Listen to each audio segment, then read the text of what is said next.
Ladies and gentlemen, thank you for joining us, and welcome to the Berkley Corporation First Quarter 2026 Earnings Call. This conference call is being recorded. After today's prepared remarks, we will host a question and answer session. If you would like to ask a question, please press star one to raise your hand. To withdraw your question, please press star one again. The speaker's remarks may contain forward-looking statements. Some of the forward-looking statements can be identified by the use of forward-looking words, including, without limitation, believes, expects, or estimates. We caution you that such forward-looking statements should not be regarded as a representation by us that the future plans, estimates, or expectations contemplated by us will in fact be achieved. Please refer to our annual report on Form 10-K for the year ended December 31st, 2025, and our other filings made with the SEC for a description of the business environment in which we operate and the important factors that may materially affect our results. Berkley Corporation is not under any obligation and expressly disclaims any such obligation to update or alter its forward-looking statements, whether as a result of new information, future events, or otherwise. I would now like to turn the call over to Mr. Rob Berkley. Please go ahead, sir. Alexandra, thank you very much, and good afternoon to all. Thank you for finding time in your calendars to join us. My colleagues and I, we appreciate your interest in the company. So speaking of colleagues, joining me on this end of the phone, we also have Executive Chairman Bill Berkley, as well as Group Chief Financial Officer Rich Baio. We're going to follow a similar path to what we have used in the past, where I'm going to offer a few more quick comments. Then Rich is going to provide us a summary on the quarter. I will follow behind with a few additional thoughts, and then we will be very pleased to take your questions and the conversation in any direction you wish to take it. Before I do hand it over to Rich, just a couple of observations from me, perhaps a bit stating the obvious. One is, let there be no confusion. This continues to be very much a cyclical industry. As we've discussed in the past, the cycle is driven by two human emotions, greed and fear. And without a doubt, these days, it would seem as though the fear is fading and the greed is fully percolating in many of the corners of the marketplace today. One of the things that we've talked about in the past couple of quarters is where is some of this competition coming from, or much of this competition coming from. We've talked about MGAs and MGUs, delegated authority, a lot of that capacity coming from a variety of different sources, in particular the reinsurance market, as well as we talked about Lloyd's as a marketplace, providing a lot of capacity to delegated authority. One of the things that we've taken note of over the past 90 days or so is a notable shift in the appetite of the standard market, in particular national carriers, who seem to be broadening their appetite and having reached a new level of, I would suggest, competitive nature that we haven't seen in some number of years, though it tends to be focused in certain pockets. A couple other comments on the marketplace, focusing on the reinsurance market for a moment. I think no surprise, property and property cat within the reinsurance space, it has been more and more competitive. We're not surprised with it directionally, but we have been taken aback a bit by the pace of change and how that level of competition has really taken hold at an accelerating pace. In addition to that, the casualty market or the liability market within the reinsurance space never seemed to have gotten much of the bounce that we saw in the property market. Nevertheless, it remains very competitive. And we remain concerned for the health and well-being of that marketplace over time. As there is more competition in the property market, that will undoubtedly, at least history would suggest, create more irrational behavior that will be plentiful in both the property cat market as well as the liability market. Couple of thoughts on the insurance marketplace. Speaking of property and how it can turn into a marketplace that quickly erodes, we are definitely seeing that, particularly with cat-exposed property on the insurance side. GL and umbrella, I would suggest, are areas where rate is still available with good reason. Professional, as we've talked about in the past, continues to be a mixed bag. D&O remains one that we are very focused on and seems to be continuing to flirt with a bottom. On the other hand, EPLI in certain jurisdictions is an area from our perspective to be very cautious. I would call out California, particularly Southern California, as one that we are paying close attention to. Speaking of California, as it relates to workers' compensation, we've talked about in the past and we remain convinced that California this time around is out in front of much of the broader workers' comp market. And without a doubt, all eyes remain on the WCIRB and what is to come in the not too distant future. And at the possibility of, finishing on a bit of a low note, auto would continue to be an area of great concern from our perspective. It's unclear to us that the marketplace has really wrapped their head around loss cost trend and what action needs to be taken. I think the punchline before I hand it over to Rich is that at the intersection of a cyclical industry, a focus on risk-adjusted return undoubtedly is a concept that we subscribe to and hopefully others do, known as cycle management. The good news for us as we exercise cycle management, the decoupling of product lines as to where they are in the cycle, combined with the breadth of our offering, allows us to be more resilient than many of our peers that have a narrower offering. So why don't I pause there, and speaking of resilient, Rich, over to you, please. Great. Thanks, Rob. Good afternoon, everyone. First quarter marked an excellent start to 2026 with record net investment income and strong underwriting profits contributing to a return on beginning of year stockholders' equity of 21.2%. Net income for the quarter was $515 million or $1.31 per share, while record operating income was $514 million or $1.30 per share. Other drivers benefiting the quarter compared to the prior year included lower catastrophe losses and an improved effective tax rate. Starting with underwriting performance, current accident year combined ratio excluding cat losses was 88.3%, and the calendar year combined ratio was 90.7%. The difference was current accident year cat losses of 2.4 loss ratio points, or $76 million, compared with the prior year of $111 million, or 3.7 loss ratio points. Unlike last year, which was heavily influenced by California wildfires in the first quarter, this year the industry experienced significant winter storm activity occurring in January and February.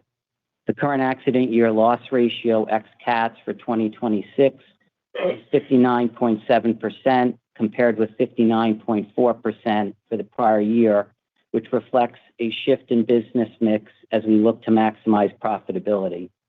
The insurance segment's current accident year loss ratio ex cats increased 10 basis points to 60.9%, while the reinsurance and monoline excess segment increased to 51.1%. The expense ratio of 28.6% is comparable to the recent sequential quarters and reflects a small impact from the decline in net premiums earned from the reinsurance and monoline excess segment. We continue to believe that the 2026 expense ratio will be comfortably below 30%, barring any material changes in the marketplace. On top-line production, despite heightened competition in certain pockets of the market, the insurance segment grew gross premiums written by 4.5% to $3.4 billion and net premiums written by 3.2% to $2.8 billion. As you can see from the supplemental information on page 7 of the earnings release, net premiums written grew in all lines of business apart from workers' compensation.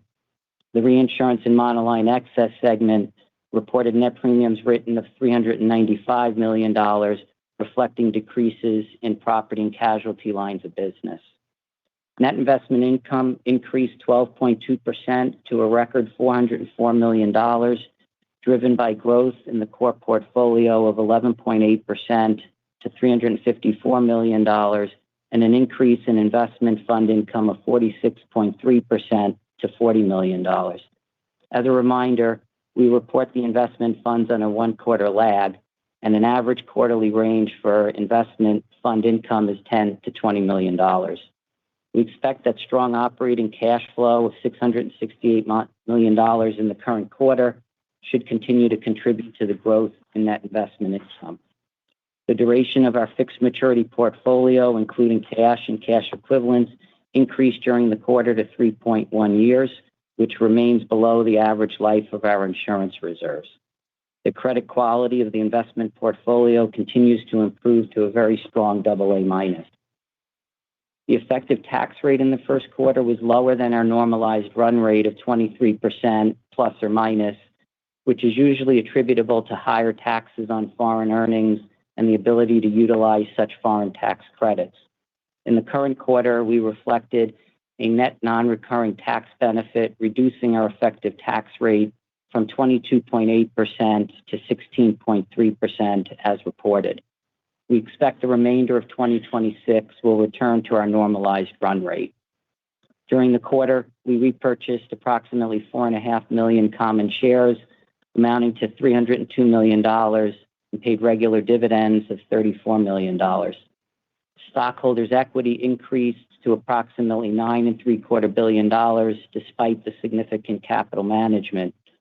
In summary, another positive quarter with meaningful growth in earnings and 21% plus return on beginning equity. Rob, I'll turn it back to you. Thank you, Rich. A little disappointed that this isn't our new run rate on the tax front. I guess you got a whole quarter to figure that out. Yes. So let me just offer a couple of more quick sound bites, and then we'll move on to Q&A. First off, you would have taken note on the rate, came in reasonably healthy at the 7.2 ex comp. Just as another perhaps relevant data point, the renewal retention ratio continues to sit at around 80%. That thing fluctuates between 78.5 and 81.5. It doesn't move very much. And I look at it as one barometer to really understand whether we are churning the book or not in our efforts to get rates. So that's an encouraging sign from my perspective. Just another quick soundbite on the topic of rate. And we touched on this briefly when we had our fourth quarter call, and I think you're going to see it come into more and more focus. We've taken a tremendous amount of rate over not just the past couple of quarters, the past few years. I think there are many pockets of the organization where we're feeling very good with what the margin is, and I guess the need for rate is perhaps not going to be as strong going forward. So what's the punchline? We are actively rethinking what the balance is between rate versus growth. And over the coming quarters, you may see us take our foot slightly off the rate pedal and look to push harder on the growth in particular lines where we see the margin is particularly attractive and exposure growth is of more interest to us than rate. Rich talked about the top line overall growth. It was obviously some pretty separate and distinct pieces, and it does map back, at least in my mind, to the topic of cycle management. You would have seen we took a pretty firm position, which, quite frankly, given our comments in the Q4 call and earlier last year, shouldn't have surprised anyone. We all know what's been going on with the rate. We've been very transparent about our view on the casualty or liability lines and the discipline that we'll be exercising there. And kudos to our colleagues that are actually putting that discipline into practice. The other side of the coin, as Rich pointed out, we are still finding opportunities to grow within the insurance space. Clearly a bit of a mixed bag. I think the note between the gross versus net, again, highlights, hopefully, in the eyes of those that are observing, that this is probably a moment generally speaking, where it's better to be a buyer of reinsurance than a seller of reinsurance, hence the delta between the gross and the net. I do think, just a final quick comment on the top line, in the insurance space, there is a reasonable chance that we will see a bit more growth as the year unfolds, and we are revisiting this notion or balance between growth and rate. Pivoting over quickly to the loss ratio, I think in a nutshell, it's winter storms. We had more exposure to that than some. That having been said, we think it is still a good trade. The comments on the expense ratio, I share very much Rich's view that we'll be keeping it below 30. The movement that you would have seen in the reinsurance and excess segment was primarily a result of a reduction in premium on the reinsurance front. Switching over to the investment portfolio for a moment, and Rich flagged for you all the strength of the quality with a very strong AA-, almost flirting with a AA. But a couple other points that I would flag is that the book yield on the portfolio is about 4.7%. New money rate is 5+, so we still got some room there for improvement. In addition to that, the duration, as Rich pointed out, is sitting at 3.1 years. As a friendly reminder, the average life of our loss reserves, which is a big part of what we're investing, is a hair inside of 4 years. So what's the punchline? The punchline is a couple of things. One, the quality is high. There's opportunity with the book yield moving up, and we have flexibility around pushing that duration out, which is a plus as well. So even if you discount the growth in the portfolio due to the strength of the cash flow that Rich was referencing, which is there, is real, and you see it quarter after quarter. But even if you put that aside, there is meaningful upside on depending on whether you look at the overall, including cash, $28 billion, or if you want to back out the cash, $25.5 billion. There's meaningful upside from there, both because of growth of investable assets as well as the new money rate, which, again, with the duration, we have flexibility. On the topic of flexibility, and I promise last topic for me, at least for the moment, is capital. And I know it's not something that we spend a lot of time talking about on these calls, but I did want to draw folks' attention to it. And that is our financial leverage, which is sitting at about 22.6% these days, which is I don't know if it's an all-time low, but it's an all-time low in my some number of decades at the organization. I think it's important to take note of that for a couple of reasons. Number one, when you look at the returns that we're generating it with a much higher level of capital or equity, for that matter, more specifically in the business. Number two, I would draw your attention to the fact that we as an organization do not have an expectation for 22.6 to keep going down from here. This is a very comfortable place. We think we got lots of room if an opportunity presented itself. So what does that mean? That means if you look at this business that's earning, I don't know, between $1.75 billion and $2 billion and something a year, give or take, and you think about where our leverage ratios are, what that means is we are generating capital significantly more quickly than we can consume it, and that we will have significant amounts of capital to return to shareholders for the foreseeable. And to that end, even with us doing that, we still have a tremendous amount of flexibility to take advantage of whatever unforeseen opportunities may be coming our way. So I flag that because what you saw in the quarter with the repurchase, what you've seen us do with special dividends, and recognizing the earnings power of the business and how we see the growth opportunities before us, that we are going to, in all likelihood, have large amounts of capital to continue to return to shareholders, and what we will believe is the most effective and efficient way that is in the best interest of our shareholders. So I know we talk about repurchase every now and then, and people talk about special dividends, but I just wanted to put those data points out there. And again, we can talk more about it during the Q&A if people wish to, but it seemed like that was a relevant topic of the day. So why don't we take a pause there. Alexandra, if we could please open it up for questions. We will now begin the question and answer session. Please limit yourself to one question and one follow-up. If you would like to ask a question, please press star 1 to raise your hand. To withdraw your question, press star 1 again. If you are muted locally, please remember to unmute your device. Please stand by while we compile the Q&A roster. Your first question comes from the line of Elise Greenspan with Wells Fargo. Your line is now open. Please go ahead. Hi, Elise. Good afternoon.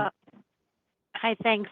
Good evening. My first question, I guess I'm just trying to, Rob, square away your comments, right? You started off by saying, just pointing to, greed and fear in the market, and then you were talking about standard market carriers, especially national carriers, right, that brought in appetite and pointing to the market getting more competitive. But then you also, right, ended your comments by saying that there's perhaps some better opportunities to push for a little less price and show better growth. So can you just help me square what felt like introductory comments that pointed to stuff? Thank you for the question, Elise. And what I perhaps was not as clear on as I should have been with my opening comments is that I think there are still pockets where there's good opportunity. I think a lot of those pockets tend to be more casualty related. We as an organization have a bent towards casualty as opposed to shorter tail lines, particularly property, where the competition is most pronounced. So do I think overall the market is a bit more competitive today than it was yesterday? Yes, I do. Do I think there are still pockets of the marketplace that we are a meaningful participant that offer opportunity? Yes, I do. Okay, and then as we, triangulate that in terms of just thinking about premium growth, and I guess my comment is more focused on the insurance segment, right? It got slightly better, this quarter, but I think from your comments on last quarter's call, right, I think you had insinuated growth in January might have been within range of 7, right? So we could see that things, it seems like, slowed in February and March. So how are you thinking about just the level of pickup of growth that we could see? I don't know if it was my I don't know. You're right, Anthony. There's a lag. Sorry to interrupt you, Elise. I beg your pardon. There's a bit of a lag on the line. But I think to answer your question, and maybe we confused the situation. If we did, apologies. But we actually saw the top line improve as we made our way through the quarter, as opposed to the other way around. So January was not did not prove to be our best month.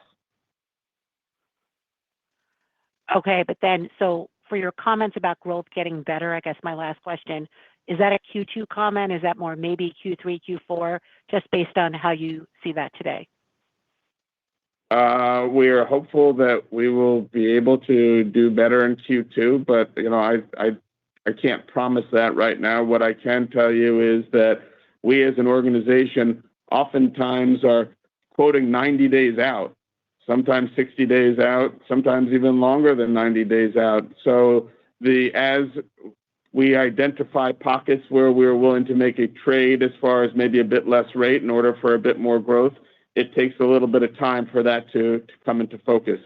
How that will play out, I can't promise that. I know what I talk to my colleagues about, and I hear from them how they're thinking about things, and that's what I'm trying to share with you.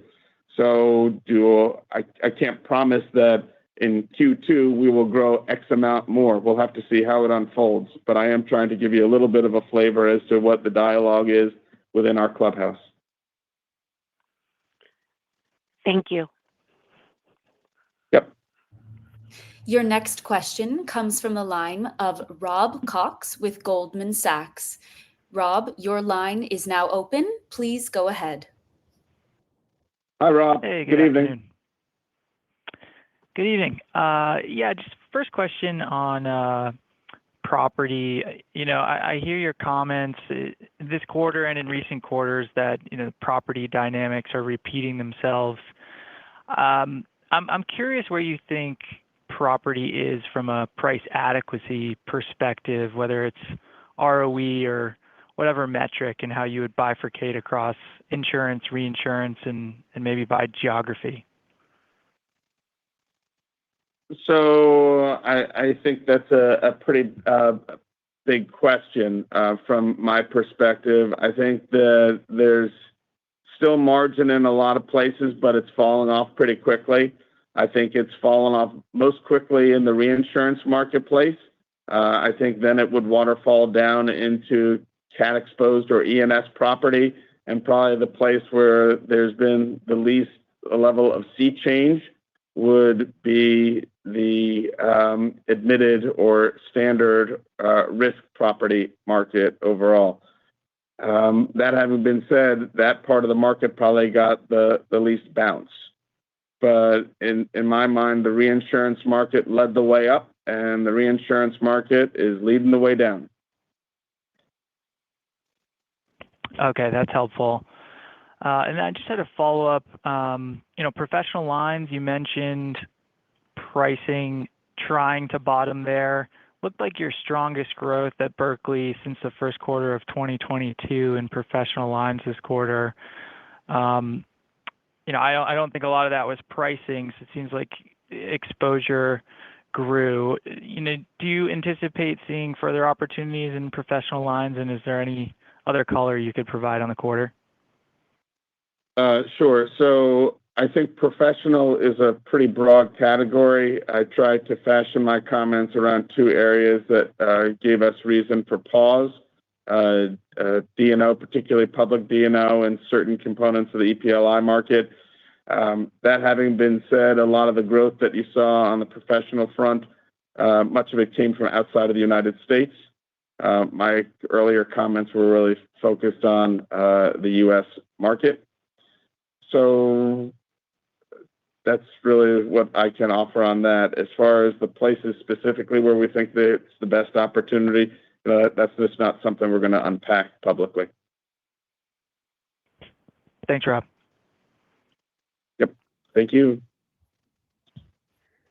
Your next question comes from the line of Alex Scott with Barclays. Alex, your line is now open. Please go ahead. Hi, thanks for taking the question. First one is on reinsurance. I know you mentioned better to be a buyer than a seller at the moment. So I just wanted to take your temperature on what to expect there for the full year. And when we look at the growth numbers for this quarter, is there anything funky in there around like restatement premiums or anything like that we should consider? I just want to make sure I understand the right kind of run rate for that business.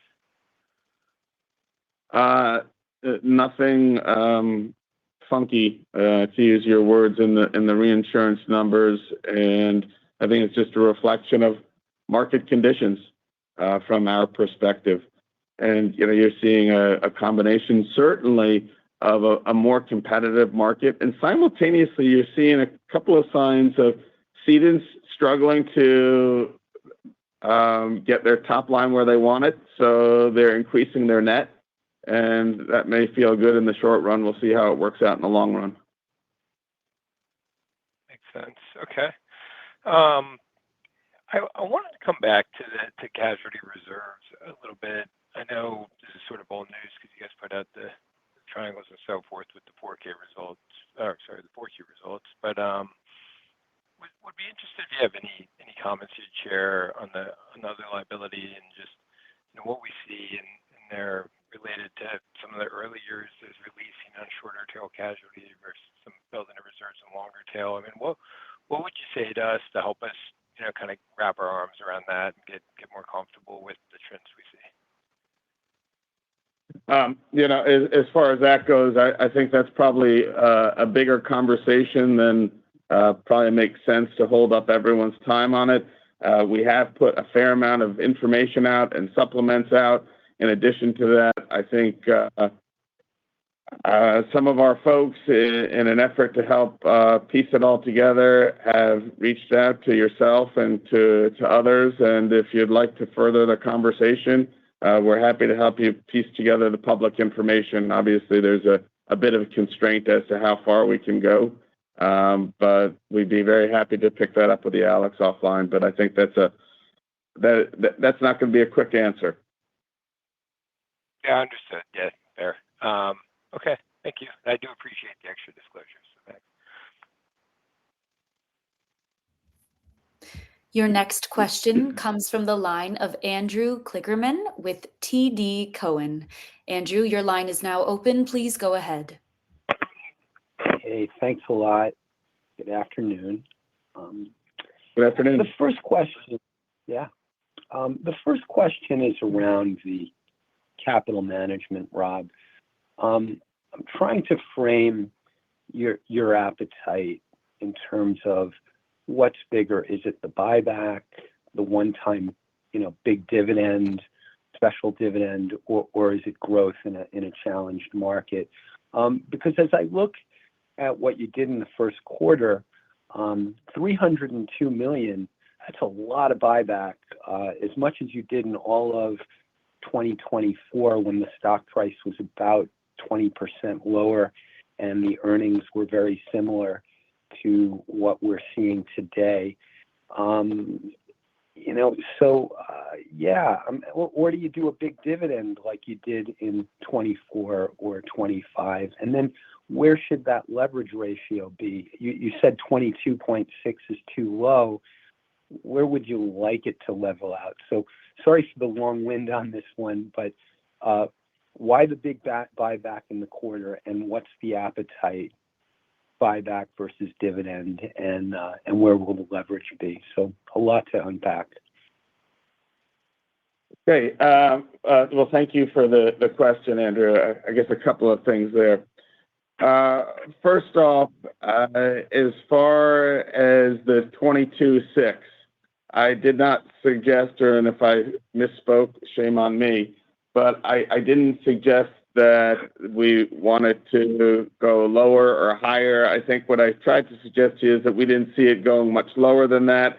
I'm not suggesting that we want it to go considerably higher. It really depends on the circumstances at any moment in time and how we're positioning the business for what we see today and what we envision for tomorrow. Number two, the point that I was trying to articulate earlier is that the opportunity for growth for the organization today and what we see in all likelihood tomorrow is we think we'll be able to grow, but it's not going to be the growth rate that we enjoyed some number of years in the past or for some number of years. So that's just a reality of market conditions. So again, will there be growth? Yes. Was there going to be the kind of growth we saw in the past? Probably not. So with that all having been said, the reality is with the company generating, call it 20+% returns, or said differently, call it, flirting with $2 billion of net income, that is a lot of capital that we need to figure out, if we don't need it, how we're going to return it to our shareholders. And that's just the reality. As far as what levers we utilize to return capital to shareholders, that's something that we grapple with every day, and we think about what is in the best interest of all shareholders as far as whether it's special dividend, whether it's repurchase, whatever it may be.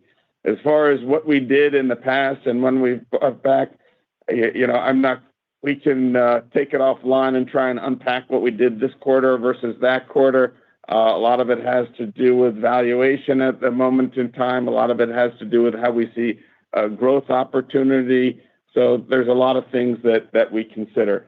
If you're looking for more guidance as to what we're specifically going to do to be returning this significant surplus of capital that we're generating today and expect to be generating tomorrow, I don't have a particular roadmap to share with you, but it's certainly something that we will continue to be transparent about on a quarterly basis. Okay, thank you for that, Rob. And with regard to the gross versus net written premium, the net being 3.2 against the gross at 4.5, Um, any read through there with the lower net? Any color that you can share on why that net was materially lower? It's a combination of mix of business, and in addition to that, as we tried to flag earlier, there were opportunities to buy some reinsurance at what we believe to be attractive terms. Got it. And just sneak one last one. Prior year development, anything unusual in the casualty lines, plus or minus?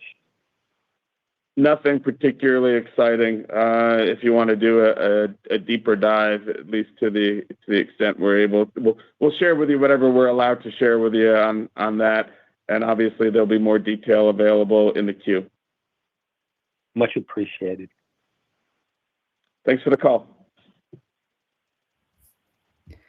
Your next question comes from the line of Michael Zaremski with BMO Capital Markets. Michael, your line is now open. Please go ahead. Hey, thanks. First question, kind of pivoting back to social inflationary lines. Rob, we loud and clear, we heard your comment. I think most would agree with you that, the industry's still getting their hands around loss cost trend. Industry's doing very well, though, overall. Would you be willing to kind of just paint a broad brush on kind of how Berkley views loss trend in GL, umbrella, commercial auto? Because, like back to Alex Scott's questions, we all do see, Berkley, like peers, truing up your loss picks a bit higher as well. So curious if you could add any color there. If you're asking me to share with you what our trend assumptions are by product line, that's not something that we put out, generally speaking, for public consumption. As it relates to our loss picks, we are constantly looking at our data, and what is it telling us? We're constantly looking at industry data, and we're looking at other data sets as well, both traditional and non-traditional, and trying to respond to that. We put it all into our sausage maker, and then a lot of folks sit around and try and apply our judgment to the best of our ability. So I'm not sure what more I can add, Mike, at this stage, other than, we are very focused on making sure that our picks are appropriate. And based on what we conclude on that front, we are looking to actively respond from a rate perspective, terms, conditions. And I think one of the points I should have made earlier that we tend to not always focus on as much as we could or should is the role that jurisdiction or territory plays as a component of selection. So anyways, I suspect there's not a satisfactory answer amongst my commentary to you, but the long and the short of it is we just don't get into that level of detail by product line, what our view around trend is. But I can assure you we are very focused on it, and we are responding in what we believe is a timely manner, not just for the picks, but the action that would suggest we should be taking from a selection and pricing perspective. Got it. That's fair. Yeah, I just thought it worth asking. Some of your peers have, reluctantly, I guess, disclosed some broad brush trends. Just kind of pivoting, back to the debt to cap discussion, and maybe I'll try to another way. You gave the context earlier, but we can see, as you kind of alluded to, your very long-term average debt to cap oscillates low 20s, mid 30s, but it's averaged 30 plus. So can you maybe remind us, are there like circumstances when you are increasing your leverage? Is it when you feel you're very bullish about the marketplace, or any additional context you think worth mentioning? Thanks. The answer is that when we see opportunity in the market, we are very happy to, in the short run, flex that leverage up. But quite frankly, we are very comfortable where we are today, but we certainly have the ability to flex it up if the opportunity presented itself. Thanks. Your next question comes from the line of Bob Huang with Morgan Stanley. Your line is now open. Please go ahead. Hi. Good evening. Good evening. Good evening. So my first question is also on the capital side, in a different way, right? I think you talked about willingness to grow your business. You clearly have capital. Is there some way to think about the balance between growing inorganically versus buyback and dividends? Are there lines of When you business that say, you feel? Bob, to make sure I'm following, when you say inorganically as opposed to organically, are you talking about like M&A? Yes, sir. Yes, sir. Yeah. So like, Yeah. if we So- were to think like, does M&A make sense for you guys? Are there lines where you think M&A makes sense? It's certainly most things that investment bankers are out trying to sell, we get a phone call on. Most of the time when you hear about a transaction, we're already somewhat aware of it because we got the phone call. But, as we've shared with some, we tend to err on the side of being cautious and cheap. And we recognize that most M&A transactions in this industry, not all, but most, if folks could do it all over again, at least the buyers, they probably wouldn't. So I would never say never. We certainly look at things from time to time, but we are very comfortable with the organic growth model. We are pretty disciplined in how we operate the business, and we are willing to be patient because of this philosophy around risk and return. But again, you never know what tomorrow will bring, but there's a reason why we have not been historically active on that front. Really appreciate that. Thank you. My second question is on the growth side of things, right? And this is something that's been asked somewhat. I'm just curious. In the beginning of the call, you kind of talked about the market is in a greedy environment, so to speak, right? And as you think about pivoting to growth, are there areas where you feel the market maybe is too greedy and then you just kind of have to avoid? Are there areas where you think maybe the market is too cautious and it represents a very big opportunity for you, or a semi-big opportunity for you? Just maybe if you can give us a little bit more of a breakdown there. So the answer is, and again, maybe I created more confusion than clarity with my opening comments, and apologies for that. There is no doubt that if we want to use a broad brush, the market is overall more competitive today than it was a year ago, let alone 2 years ago or 3 years ago. That having been said, there are still pockets, particularly within certain aspects of the liability space, that offer some what we believe is attractive opportunities as far as available margins. It is not as broadly available as it once was, but it is still there. The shorter tail lines, not all, but much of them have become notably more competitive, and certain aspects of the liability lines have become more competitive. But because of the breadth of our offering, we are still able to find opportunities where we still think that there are attractive margins that are available, and attractive enough to the point that we are willing to take our foot off of the rate pedal a little bit, which is why I'm suggesting, as our colleagues are contemplating that and pivoting their behavior, there is a likelihood that you will see some level of growth that is coming from these niche opportunities.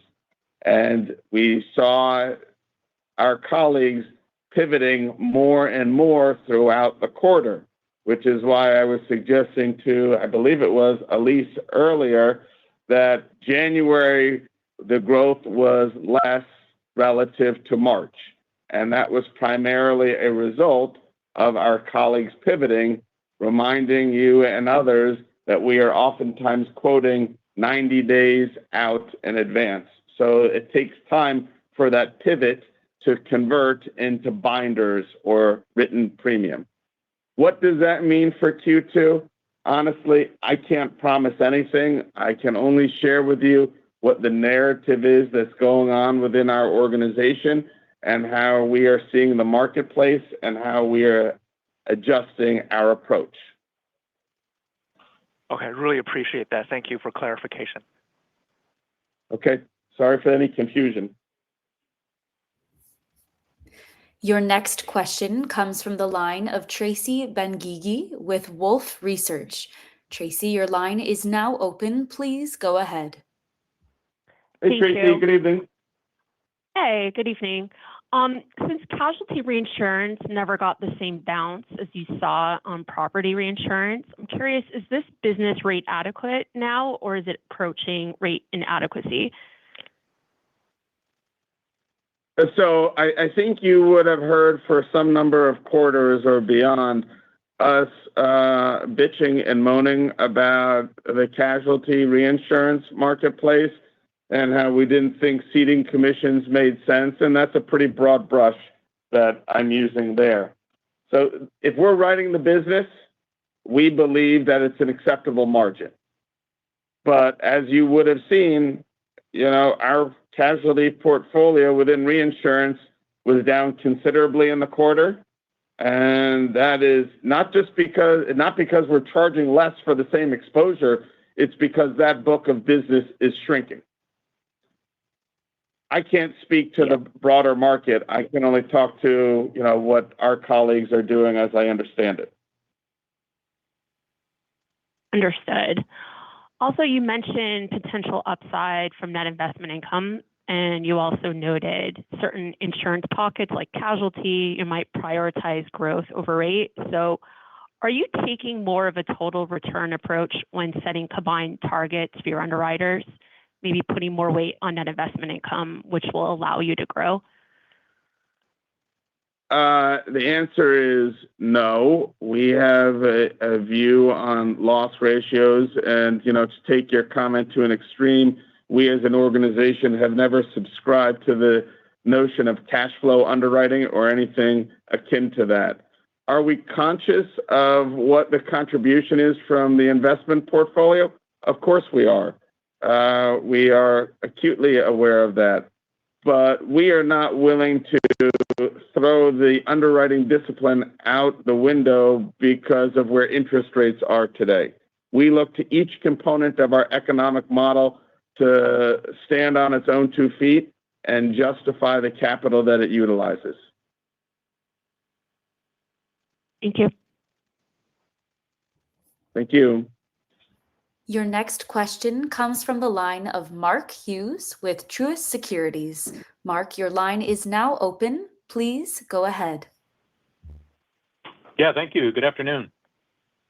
Rob, you mentioned that Hey, Mark, good afternoon. You mentioned that the large standard carriers are ramping up their appetite. You saw it step up in competition. Is that largely on the casualty side you're referring to? Is that influencing the balance in the E&S and standard markets? A little more on that would be interesting. They are active on the property side, and to the extent that it's on the casualty side, ironically, it's been in pockets of the casualty market that are okay but not great. So it's really bizarre. They're not going after the good stuff. They're going after the marginal stuff. And in some cases, they're taking it for 30% off, which is bizarre because they could have had it for 10% off. So, as we say around here, and certainly my boss over here has reminded us, even long tail business, you write it cheap enough tail business. So, they can keep going with 30 off, and we'll look forward to seeing it back in a couple of years. Yeah, very good. And then to the extent that you're successful in pivoting to growth here in the second quarter, does that have a meaning for your loss picks? Could we potentially see loss picks a little higher? I'm sorry, Mark, you broke up a little. Could you please repeat that? Yeah, the question was, if you do... Rob, can you hear me now? Yes, thank you. Okay. Well, very good. If you're successful in generating some better growth in the second quarter, does that have a meaning for loss picks? Could you possibly see loss picks go a little bit higher if you're not pushing as much on rate? I don't think that would be something that I would leap to in my view. I think what we're really saying is that there are pockets of the business where we've been very, very focused on rate, and we think we have room, and maybe it'll prove to be that the picks had more room in them than we had originally anticipated. But we'll have to see with time. Very good. I don't think you're going to. Thank you. Your next call comes from the line of David Motemaden with Evercore ISI. Your line is now open. Please go ahead. Hey, thanks. Good evening. Rob, you had mentioned just, hey, Rob. Can you guys hear me? Yes, thank you. Great. So just back on the topic of just maybe letting up a little bit on the rate increases in some lines. And I may have missed this, so I apologize in advance, but is there any like broad class of business that you would refer to? Is that short tail? Is it casualty? Is it professional lines? I'm not looking for like specific sublines within those, but was hoping you could elaborate on like, a little bit just of which, broad area you think that you guys might have opportunities to let up on price, and maybe we can see growth accelerate. Yeah, we just haven't put that detail out there. We'll think about if there's something we can tuck into the queue that could be helpful along those lines. But at this stage, we just haven't put anything out there yet. Thank you. Got it. Thanks. And then the growth in the insurance business in the short tail lines, continues to tick along at 5%. I was a little surprised at that, just given the pricing pressure on the commercial property side. So I was hoping maybe you could unpack that a little bit more for us and just, how we should think about the durability of the growth there. I think that you're focusing on it through the lens of commercial, and I would encourage you to broaden your lens to incorporate our A&H business that we've spoken of in the past, as well as our private client business. Got it. Thanks. And then maybe just one more, maybe just a high level question. I think, you talked about the average life of your reserves at about 4 years. I was a little surprised that hasn't really changed that much. I think it's been there around like the last few years. But I guess I was wondering, it does feel like claims durations are extending. So I was hoping maybe just philosophically, just taking a step back, what you guys are seeing. Do you think we're seeing more stability here in claims payment patterns, as we think about looking through the reserves? I think that at this stage, we feel pretty comfortable that maybe just take a half step back, David. I think that we all know that the industry got caught a bit flat-footed with inflation, particularly social inflation, and it's been a bit of a process of catch-up. I think that picture, as we've all discussed ad nauseum, was clouded by COVID for us to a great extent. And I think at this stage, the industry and ourselves included have adopted and adapted to the new reality of the claims environment and what we see coming out of the legal environment. Got it. Understood. That's helpful. Appreciate it. Your next question comes from the line of Joshua Shanker with Bank of America. Your line is now open. Please go ahead. Hi, Josh. Good evening. Thank you for taking my question, and how you all doing? Pretty good, thanks, Josh. Hope you're well too. Thank you. Thank you. I guess I want to talk about your go-to-market strategy, or maybe the opposite, go away from market strategy. As I see the declines in the reinsurance book, I'm trying to understand the complexion of your book. Sometimes people participate on syndicates. Sometimes you have some unique one-off deals. I know your program business is in the program management business is in that reinsurance bucket, and that's probably seeing some competition from MGAs. Can you talk about, as the business is leaving, are you walking away? Is it being competed away? What's the process, and what exactly are you losing? A lot of the lion's share of what we're losing would be treaty reinsurance business, and it's due to how we think about appropriate pricing. And it would seem as though go ahead. And your participants in a syndication on that, or those are one-off deals that you're managing? No, they tend to be a subscription market, if you like, or a treaty that has multiple participants. And so it's just someone else is coming with the capital. You're walking away, and there's plenty of someone else is coming in with the capital, or the cedant is looking for better terms than we're prepared to offer, and maybe they choose to keep it. Certainly, a trend that we're starting to see more of is cedants. In some cases, if they can't get far better terms, are looking to keep it as a way to bolster their own top line. And then switching to it's competition from MGAs right now. It's obviously something we talked about in past calls. I mean, the insurance growth looks fairly healthy. Are you seeing less competition in the past, or is it as heady as ever? No, we are not seeing the delegated authority model, MGA, MGU, et cetera. We're not seeing that subside in any way at this time. And then one last one, as you're thinking about deployment of capital, obviously returning capital is a big deal, but you've liked yields in the market. Is there anything attractive in the alternative spaces compared to past quarters where you might be deploying money into more illiquid products?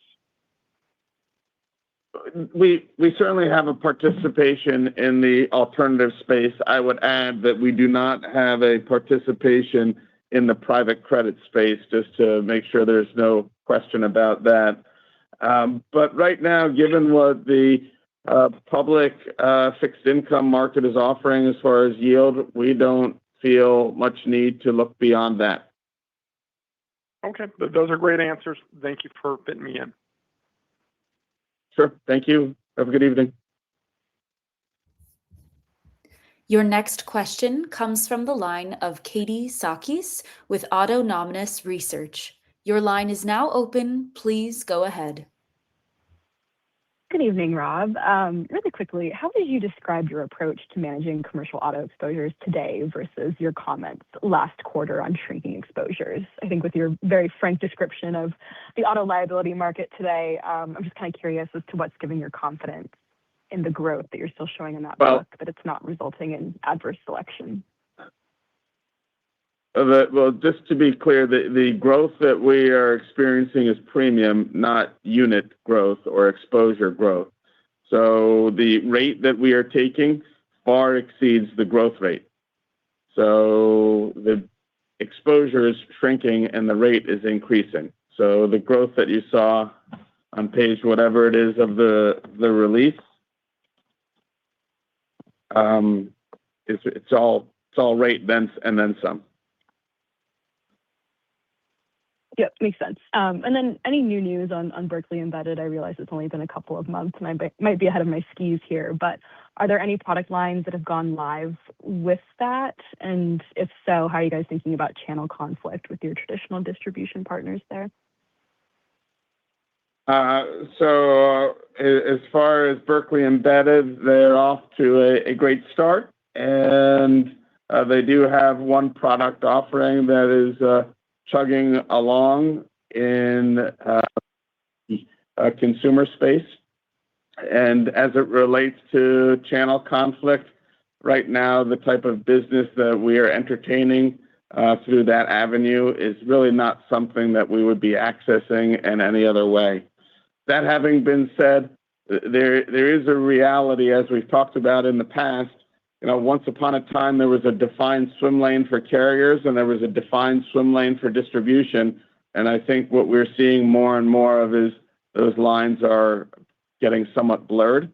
And while we are very committed to our traditional distribution, ultimately, in the end, our focus also has to be on the insured, and we need to be willing to meet insureds where they wish to be met.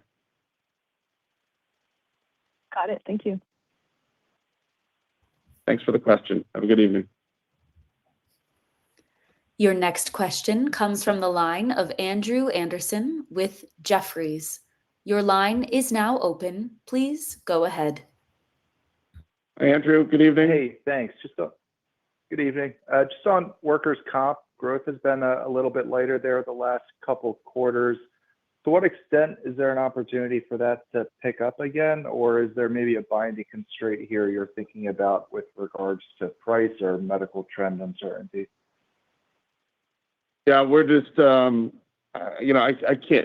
can't tell you exactly what the next quarter will be, but generally speaking, directionally, we have had somewhat of a defensive posture with much, not all, but much of the comp market that we participate in.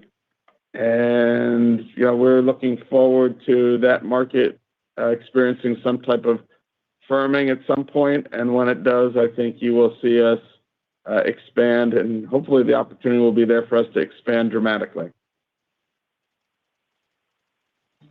Got it. And I know we've touched on this a bit, but just kind of high level here, when you're talking about the standard or national carriers taking back some business, would you describe this as more of a normal ebb and flow, or are the standard national carriers maybe going deeper into E&S and more into lines of business that have been stickier in the E&S channel historically? I don't think that they are going to derail the E&S marketplace, certainly not today and likely not tomorrow. But, we do see them more present in the market with an appetite that is seemingly a bit broader today than it was yesterday. And at times it would appear as though they are misclassifying risks. I don't know how else you could get to some of the rates that they are entertaining. And we'll have to see how it unfolds. I think it's, again, more pronounced in some of the shorter tail lines. It exists, but less visible in some of the liability lines. Thank you. Your next question comes from the line of Meyer Shields with Keefe, Bruyette & Woods. Your line is now open. Please go ahead. Great. Thanks so much. I appreciate your taking my call. The first question, I guess, Rob, last quarter and this quarter, you talked a little bit about taking the collective foot off the gas in terms of pricing in some lines. Should we think of that as a top-down directive, or is that bubbling up from the various underwriters? Look, we just to be clear, are not a top-down organization in that sense. We certainly pay attention. We ask lots of questions. We want to understand, but we are not top-down directing our colleagues throughout the operations as to what they should or shouldn't charge. We look at the data and grapple with them, but again, this is an organization where those types of decisions are driven by our colleagues that run the various businesses, and that's just part of our philosophy. That having been said, we do use group data that gets aggregated in other data sources to bring it to bear and put it in the hands of our colleagues running the businesses so they have as good an information set as possible to make their decisions. Okay, that's very helpful. And then very briefly, whether it's Lloyd's or reinsurance business, does Berkley have any exposure to the Middle East conflict? Nothing of consequence. Okay, thank you so much. And to our we're just not a big player in the war space. We're a very modest player in certain aspects of the marine market, and we are very active users of war exclusions. Okay, perfect. Thank you. Thank you. Good night. Alexandra, anything else? There is one final question. This comes from Okay. comes to the line of Brian Meredith with UBS. Your line is now open, Brian. Please go ahead. Thanks, Rob. I'll keep it to just one question here. I'm just curious, in your growth thoughts for the year here, is any of that related to perhaps your incubator type businesses, transitioning into segments? And I'm thinking something like the Berkley Edge. And maybe you can talk a little bit about Berkley Edge and how's that doing so far? So I think that some of the new ventures are off to a good start, but relative to the overall size of the group, while we look forward to their meaningful contributions, it's not likely in the short run that they are going to get enough traction to move the needle for the group on their own. I think the opportunity is certainly going to come from their contributions, but will come from many others throughout the organization. As far as Berkley Edge, they are up, they are running, and they are off to a good start. But just to level set expectations, it was a standing start that they begun from. But we're very pleased with the progress that they're making. And we think it's an outstanding group of people that are going to bring value to distribution customers and certainly to capital. Terrific. Thank you, Rob. Thank you. There are no further questions at this time. I will now turn the call back to Mr. Rob Berkley for closing remarks. Okay, Alexandra, thank you very much for your assistance this evening. Thank you to all who tuned in for, again, your interest in the company and the questions. As I hope people would have gathered, by any measure, a very solid quarter, and perhaps equally, if not more exciting, how well-positioned the business is to continue to grow, prosper, and generate value for stakeholders. We look forward to speaking with you over the summer.